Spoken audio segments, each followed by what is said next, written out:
Oke, berikutnya untuk tahapan ketiga, kita akan membuat budget atau tahapan cost budgeting. Sekali lagi perlu diingatkan bahwa tahapan 1 sampai ketiga masuk kategori tahapan besar planning, sementara ini tahapan keempat adalah tahapan eksekusi. Cost budgeting menurut PMBOK didefinisikan sebagai tahapan atau proses mengalokasikan biaya estimasi biaya keseluruhan dari individual work packages untuk kemudian yang paling penting kata kuncinya adalah membuat baseline untuk mengukur kinerja proyek. Definisinya agak panjang memang, tapi secara umum prinsip dasarnya adalah pada tahapan ini kita akan gabung-gabungkan semua komponen biaya yang dibutuhkan oleh proyek, baik yang sifatnya direct cost maupun overhead cost menjadi satu kesatuan. Kita nanti akan keluarkan sebuah angka, misalkan angka yang dimaksud adalah 475 juta untuk pesta pernikahan kakak. Maka angka itu kita sebut sebagai budget. Dan jika angka itu sudah dianggap final, sudah disetujui juga oleh kakak, oleh orang tua, maka kita kunci angkanya dan akan digunakan sebagai baseline untuk mengukur kinerja proyek setelah proyeknya nanti selesai. Mungkin nanti akan ada pertanyaan misalnya, apakah angka yang sudah dikunci itu boleh di-unlock lagi Pak saat proyek berjalan? Apakah kita perlu menambahkan buffer di sana? Dan lain-lainnya nanti bisa kita bahas di online platform. Oke, jadi intinya seperti itu. Nanti kita akan mendapatkan angka 450 jutanya. Tapi sebenarnya ada info lain yang akan kita dapatkan sebagai cost baseline tadi. Jadi kalau yang pertama adalah overall, kita nanti akan diharapkan menghasilkan satu hal lagi yang biasa disebut sebagai kurva S atau S-curve. Nah, biasanya dua inilah deliverable utama yang perlu Anda buat setelah mengerjakan tahapan ketiga, cost budgeting. Overall-nya berapa, dan kurva S-nya seperti apa. Untuk bisa mendapatkan dua ini, kita perlu satu, cost estimate yang tadi sudah kita kerjakan di tahapan sebelumnya. Kemudian yang kedua, kita perlu menggunakan WBS lagi, schedule juga. Kenapa? Karena perlu schedule. Karena pada saat nanti membuat kurva S, kita juga akan mengeplotkan angka estimasi tadi terhadap waktu. Sehingga mau nggak mau kita memerlukan project schedule. Kemudian, risk management plan akan kita gunakan terutama jika Anda ingin melihat contingency budget. Contingency budget. Sehingga dalam banyak kasus nantinya budget yang kita bicarakan nanti itu adalah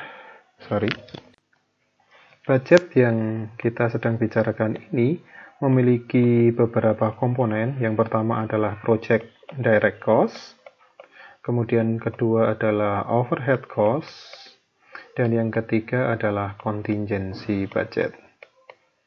Kita mahasiswa biasanya menyebut biaya tak terduga. Biaya tak terduga. Bagaimana cara menentukan besarnya contingency budget? Idealnya dia nanti akan datang dari informasi terkait dengan risiko yang ada di proyek itu. Ide dasarnya sederhana. Jika kita melihat bahwa proyek kita itu banyak risikonya, maka contingency budgetnya makin tinggi. Jika risikonya dianggap rendah, maka contingency budgetnya juga rendah. Ide dasarnya seperti itu. Nanti kita akan pelajari lebih lanjut setelah kita masuk ke materi yang lain, yaitu risk analysis, dan risk management plan. Jadi ini adalah dua deliverable yang tadi diharapkan oleh atau dari perencana terkait dengan cost budgeting. Yang pertama adalah budget, yang kedua adalah kurva S. Oke, jadi saya ulangi sekali lagi dengan grafik seperti ini. Saat kita ingin mendevelop overall budget, maka kita akan mempertimbangkan yang pertama adalah direct cost yang kita dapatkan dengan basis WBS cost estimate. Kemudian yang kedua adalah overhead. Ingat ada dua komponen overhead, yaitu overhead di field, di lapangan, dan overhead atau kontribusi overhead di headquarter.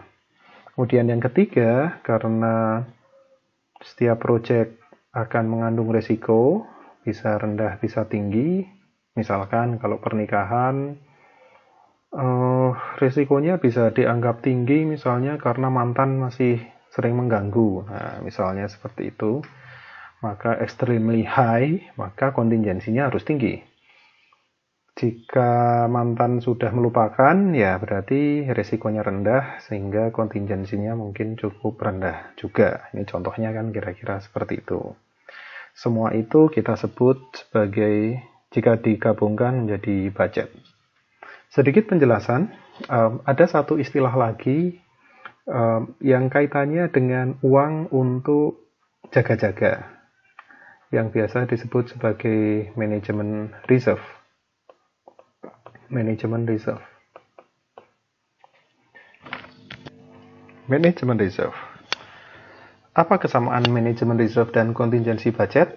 Kesamaannya adalah keduanya dialokasikan untuk risiko atau uncertainty. Kemudian apa bedanya? Bedanya adalah contingency budget itu ada di bawah penguasaan project manager, sementara manajemen reserve itu ada di bawah penguasaan top management di perusahaan tempat project manager itu bekerja. Kalau kita gunakan analogi pernikahan tadi, berarti kalau Anda PM atau project manajernya, berarti Anda akan memegang kontingensi budget itu, dan dengan proses atau prosedur tertentu, Anda akan bisa menggunakannya pada saat ada resiko-resiko yang terrealisasi atau terjadi.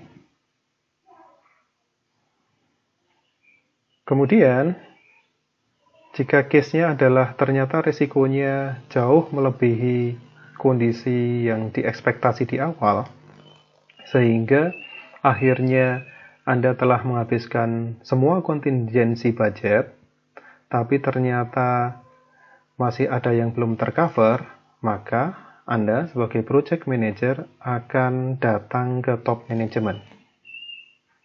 Tujuannya adalah mengharapkan agar top manajemen memberi approval agar bisa menurunkan manajemen reserve untuk menyelesaikan risiko di project tersebut.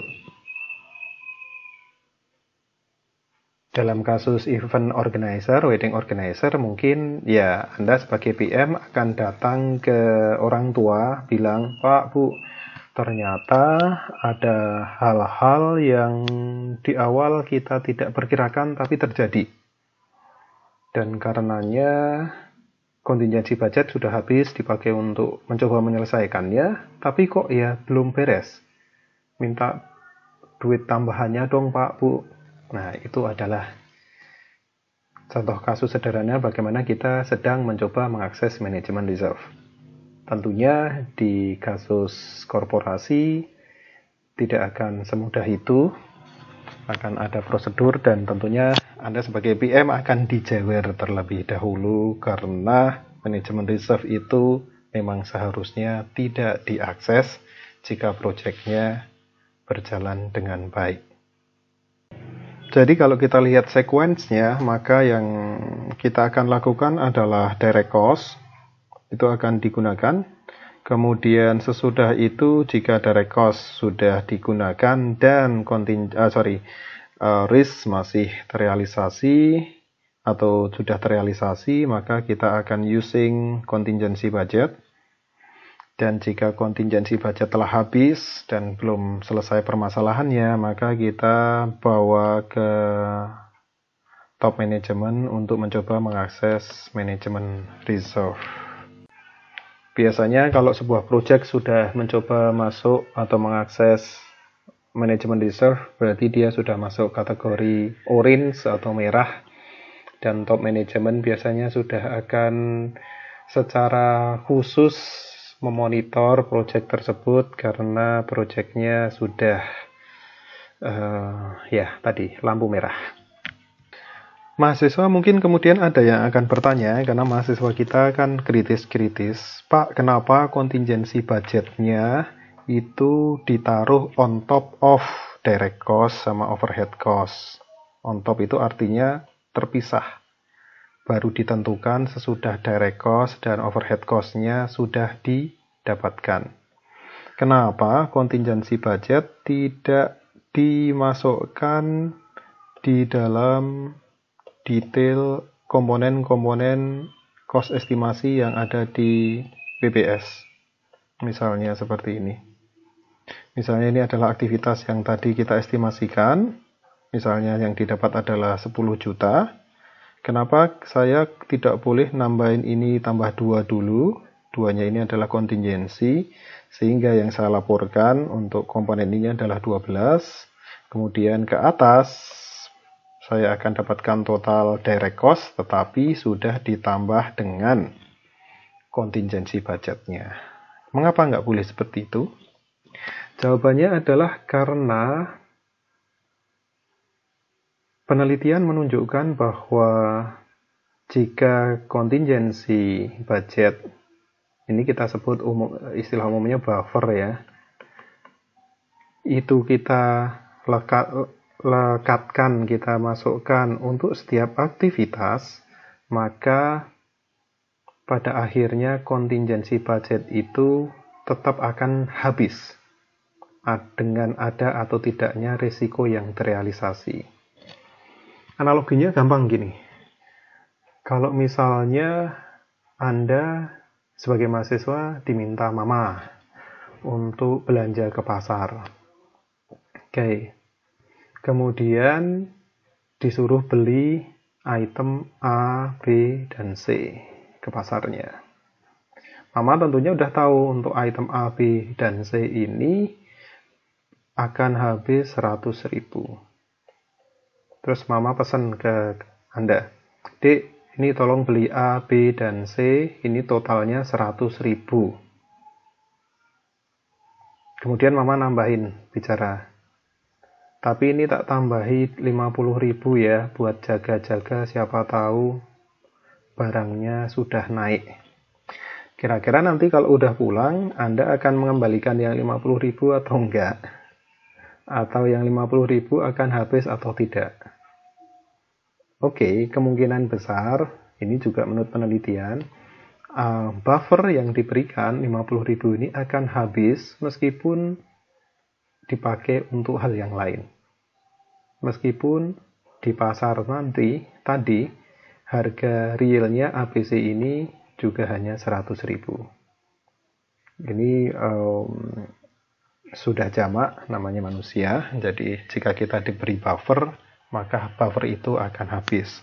Sehingga kalau di sini kita tulis 12, bukan 10. 10 ini adalah yang direct, 12 sudah ditambah buffer, kemungkinan besar tetap akan habis 12-nya. Sehingga fungsi contingency budget yang hanya digunakan jika